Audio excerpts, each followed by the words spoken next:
Okay, y'all. Apparently you ain't getting the point. So I'm gonna do a quick little thing here. To the EVSC. You could have just said sorry. We could have just moved on. My kids could have went to a different school instead of sitting at home driving me crazy. Let's see here. Yeah, EVSC, you don't have a clue. My daughter's civil rights were violated. I looked it up, I reread some things, did some double checking. Yeah, my daughter's civil rights were violated by the CPS inside North High School in Evansville, Indiana. I have the proof. And to the EVSC, this is your final warning. I'm telling you, somebody in Washington, D.C. is going to see my sign because it's happening. I'm done playing with y'all. You should have just said sorry and let my kids go to a different school and we could all just moved on. But it's too late for that now. To the CPS here in Evansville, you're about to get restructured from top to bottom. You violated my daughter's rights. That's plain and simple. The police cannot just grab you and put you in a room and start talking to you. And neither can you.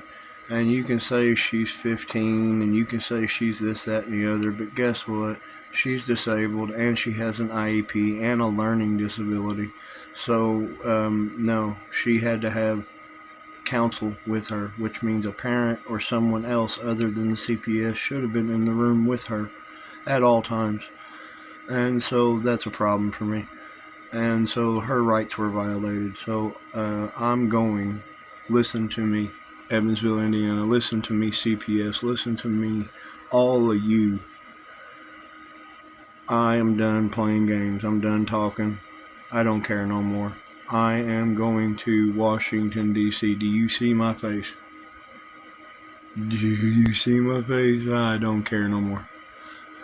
I got my answers, and I'm running out of time. And I'm going to show my children that there are some things that are really worth fighting for.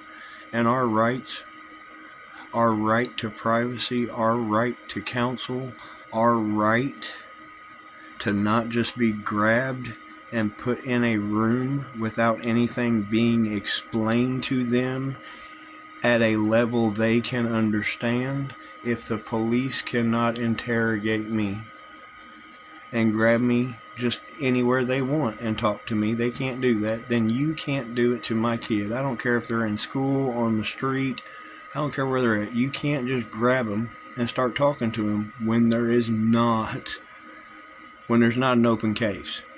If there was an open case, we would be having a different discussion. Okay, but the original case was closed and it had nothing to do with me. It had to do with their biological dad being on freaking, this is the third time he's had the same complaint and y'all still won't fix the problem. So now I'm going to Washington. And I'm telling you, somebody over there, considering Mr. Big Boy up there in the White House, just said he wants to restructure the CPS. Well, guess what? I wonder if he can see a big, giant piece of wood, plywood, big old giant sheets of plywood and neon pink paint. And I wonder if he can read that Evansville CPS violated my disabled daughter's civil rights. And underneath that, can someone explain to me why? I guarantee you I'm going to get somebody's attention now. I told you, Evansville, payback is a bitch. And it's best served when it's cold outside. Because with my health, that's the best time to do it. So guess what? I'm getting ready to put Evansville, Indiana on the map.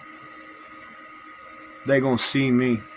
I guarantee you, if I got to dress up in some pretty sparkly disco ball dress, they're going to pay attention to me. And they're going to hear me, and I don't care if I go to jail, prison, or they put me in a grave. My kids are going to know the right and the wrong things to fight for. You hear me? Alright, here we come.